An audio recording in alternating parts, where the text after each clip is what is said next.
What's up, everybody? It's your boy TGK back with another reaction video. You already know. Enough of the fluff. Let's get to the stuff. We're going to get straight to reacting what ESPN said today. They said the Dallas Mavericks or New York Knicks, who is more likely to win the NBA Finals? But I'm not going to react alone today. I actually got a special guest. Y'all know him. Instead of telling you, how about I just show him? We got Marcel from Mavericks Digest in the building. What's up, brother? What's good, TGK? You know, it's always a great day when I'm back here on the greater side of YouTube. You know, my side is a little dark. Yours is a little bit nicer. Chill. Come on now. So you have not seen this video, correct? I haven't either.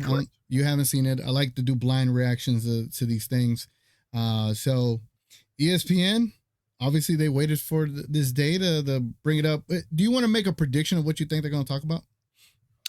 They're probably going to talk about how Luka is a ball hog and he needs to change his ways or we're not going to win. They're going to say how Jalen Brunson is probably the greatest point guard ever and how Dallas was dumb to let him go. That's really good. And I must say, I think Perkins is going to be in this. And if he is, he's gonna say something ridiculous. He's going to probably be like, oh, well, you know, Brunson really playing defense and Luka ain't.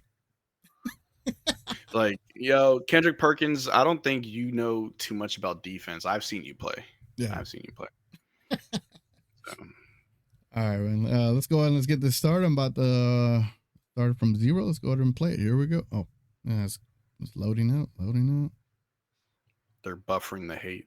Let's just press play. They're looking to return to the finals and currently have plus 500 odds to do so. That's the second shortest among teams in the West, behind only the Oklahoma City Thunder. The Knicks, they have the same exact odds as they look to make the finals for the first time since 1999. So Perk, Kyrie, he has been cooking lately. I know you love the duo of Big Body Brunson and the Big Bodega Karl Anthony Towns, but which team do you think is more likely to make the finals? Here we go, Marcel. I'm going to go with the Knicks. One, they're in the weaker conference, but right? the Celtics are there. Yeah, but the Celtics are there, right? But I'm thinking about when they get healthy, the level that OG Anunoby is playing at on both ends of the floor. And Karl Anthony Towns and Jalen Brunson only going to get better. And then you have a guy in Josh Hart who's just a Swiss Army knife. I'm going to say it's the Mavericks. Look, the Knicks still have the two best teams playing in basketball in their conference. The Western Conference, to me, the Cleveland Cavaliers and the Boston Celtics. I'm just looking at our graphics, and you changed your mind? Yeah. No, I don't pay attention to that graphic. Okay. Anyways, so like I was saying, right? I believe that with the Mavericks, you have a team that got better, and I don't look at anyone in the Western Conference that has separated themselves, playing good basketball, but not separated themselves the way the Celtics and Cavs have. Yeah, the Boston Celtics are Pause it. Go ahead. So we got to talk about Kendrick and his take on this, and then we can talk about RJ. So on paper, right, because we talk about this a lot, TGK, how you can put together the best team that you think ever. You can put the best players together that you think work, and it can look good on paper. It's different when it's in practice. I think as Mavs fans, we've seen it many times in the past where we thought certain players that worked alongside Luka would be great, and it didn't work out great. And now we've got a team full of real guys that do play together, so it looks better. And when you're the New York Knicks, and if you have Jalen Brunson and OG Anunoby and Karl Anthony Towns and Josh Hart, and oh man, that looks good on paper, then how are you this bad? Like, how are you ranked at the bottom in the league for defense, and yet you have such a highly rated offense? It doesn't really make sense to me. That doesn't sound like a championship team. I honestly believe that the Knicks did too much. You know, when you got Mikal Bridges, okay, that's cool. You probably should have stopped right there. Yeah. But then you got Karl Anthony Towns, and I understand it's because you couldn't keep Hartenstein. Mitchell Robinson's hurt, so you had to shoot for the stars, I guess. But you got rid of Julius Randle, who himself is struggling over there in Minnesota, as the team itself is struggling. But I don't really have a lot of faith in the Knicks, especially when you still have the Celtics. Like, they're still a team. Yeah, and I think when it comes to the Knicks, you know, Mr. Perkins himself, he just has this fascination calling Jalen Brunson Big Body Brunson. Like, okay, we get it, but so I do think they're built to compete against the Celtics. But seeing tonight that the Knicks lost to a Luka-less, Gafford-less, Clay-less Mavericks, it's not a good look right now, especially with the way OG played. And I know Towns has been playing great, but they legit lost to a team that is 1,000% not at full strength. If anything, you had, what would you say, like a 68%, potential Mavericks, and you lost to that version of it? You lost to a team that should probably be quarantining right now. Yeah.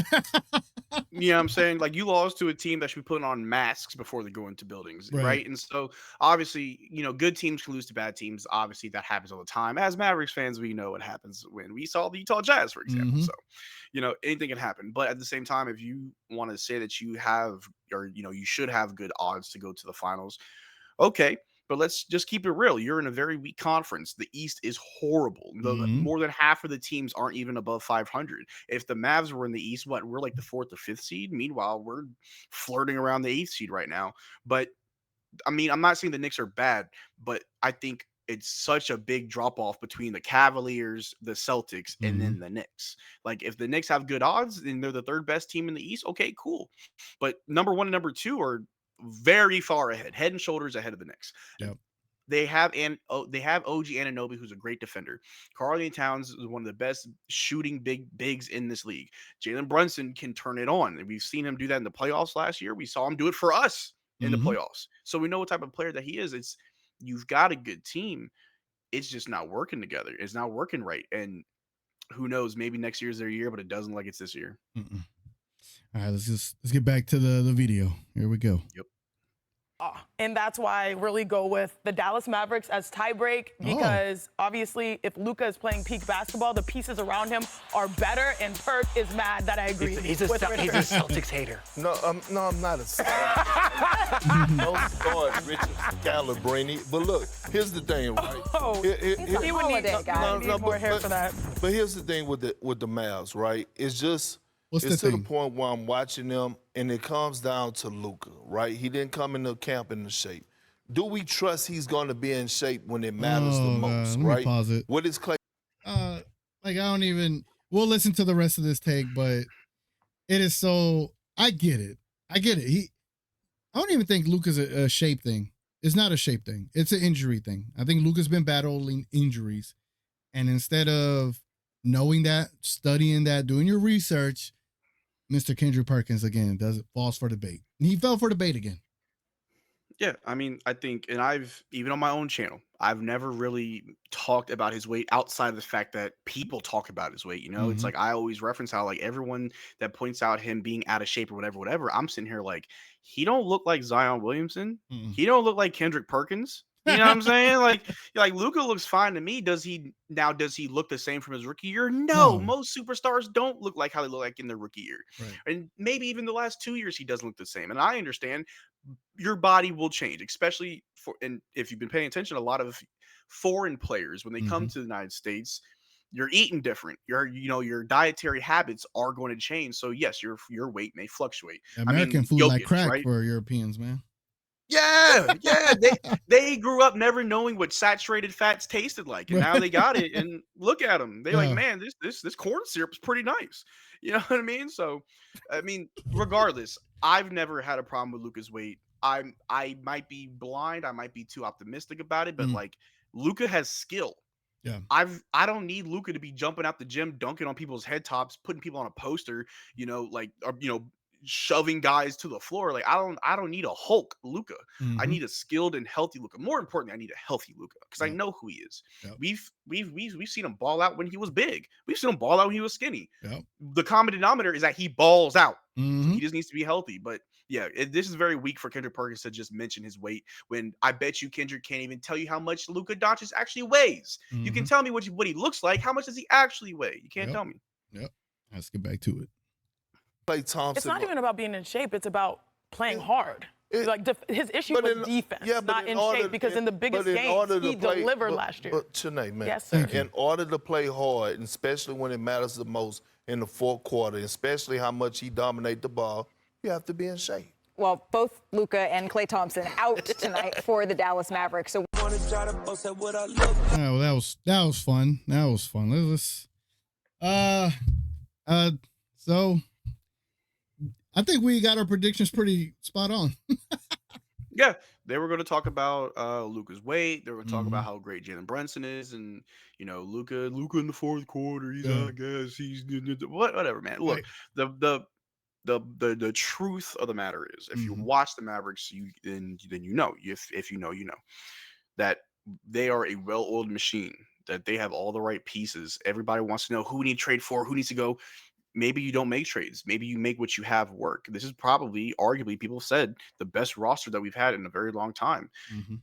It would be foolish to believe that that roster on day one could go and win 82 games and win a championship. You got to give it time to gel. You got to give time guys to improve. For example, Najee Marshall, Quentin Grimes had horrible first several games of the Mhm. season. Now they're dropping 20 points back to back when Luke and Clay are gone. Like, isn't Yeah. that what you want?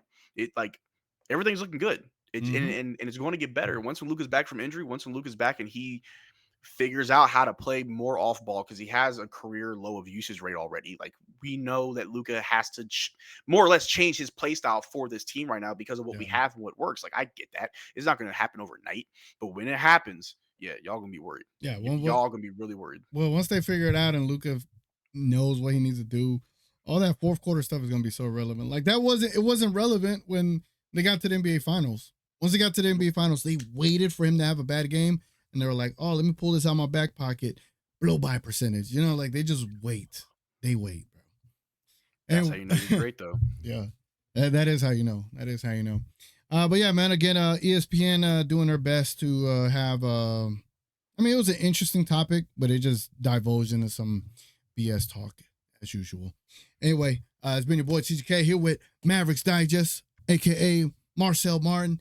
We're about to do another reaction video. We're about to react to Jeff Teague talks about Luka Dončić, and we'll see. We'll see what that video is about. But appreciate y'all tuning in. Like the video, consider subscribing, consider being a member on both our channels. You'll see Mavericks Digest link below.